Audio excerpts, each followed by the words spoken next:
আসসালামু আলাইকুম সবাইকে আমার নতুন একটা ভিডিওতে স্বাগতম।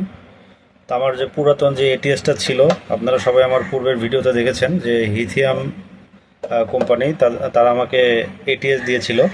তো এখন তারা নতুন একটা এটিএস আমাকে দিয়েছে। পুরাতন এটিএসটা কোনো কারণে নষ্ট হয়ে গেছে।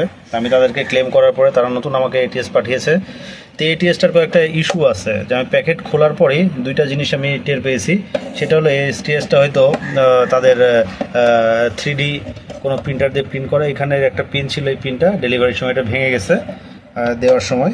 তো এইখানেও একটা পিন ছিল, তো এই পিনটাও আর কি ভাঙা পেয়েছি আমি। আর এটার যে সিস্টেম সেটা আগের থেকে একটু ডেভেলপ করছে তারা। এখানে যে লোড লাইন লেখা আছে মার্কার দিয়ে, কালোর উপর কালো দিয়ে লেখছে, জিনিসটা আসলে বোঝা যায় না। এখানে চার্জার কালোর উপর দিয়ে কালো ইন্ডিকেশন দিছে। ওদের কিভাবে প্ল্যানিং কিভাবে করছে এটা আসলে আমার জানা নাই। এখানে আবার ছোট একটা কাগজে স্টিকার মেরে দিছে এসি লাইন, আর এখানে হলো আইপিএসের লাইন, আপনারা হয়তো দেখতে পাচ্ছেন। তাই কলম দিয়ে খুবই, আর এমনভাবে জিনিসটা ডিজাইন করা হয়েছে যে এখানে কোনো প্রোটেকশন লেয়ার নাই। যে কেউ কোনো বাসার বাচ্চা বা কোনো কিছু কেউ যদি হাত দেয়, এখান থেকে শক খাওয়ার সম্ভাবনা আছে 100 যে কোনো সময়।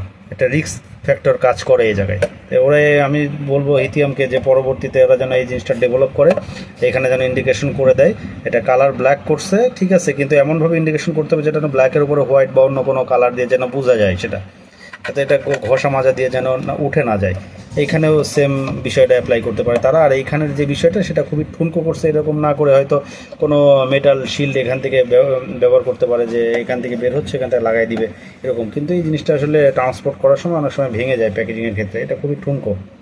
তা আমি বলবো যে হিথিয়াম আসলে এটা ফ্রি দিয়েছে আমাকে। আমি তারপরে বলবো তাদেরকে এটা একটু ডেভেলপ করার জন্য, এখানে একটা শিল্ড মতো দেওয়ার জন্য, যাতে ঢেকে দেওয়া যায় বা আটকে দেওয়া যায় এরকম কিছু। তো এরকম হলে সব থেকে ভালো, কারণ এখানে এসি 220 ভোল্ট কারেন্ট, যে কোনো সময় বাচ্চা বা বাসার যে কেউ অসাবধানবশত বা পানি লাগলে রিস্ক ফ্যাক্টর কাজ করে। তো এইখানে খুবই দেখতে পাচ্ছেন যে এখানে আসলে খোলা, তাদের আসলে কাজ করার অনেক জায়গা আছে, এটা হয়তো আন্ডার ডেভেলপ। তা আমি সেভাবে আসলে কিছু বলতেছি না, কারণ এটা আমার টাকা দিয়ে কিনা লাগতেছে না, যেহেতু তারা ফ্রি দিচ্ছে আমাকে। এটাই তো আমি সাজেস্ট করতে পারি তাদেরকে। ওকে, ধন্যবাদ সবাইকে। আসসালামু আলাইকুম।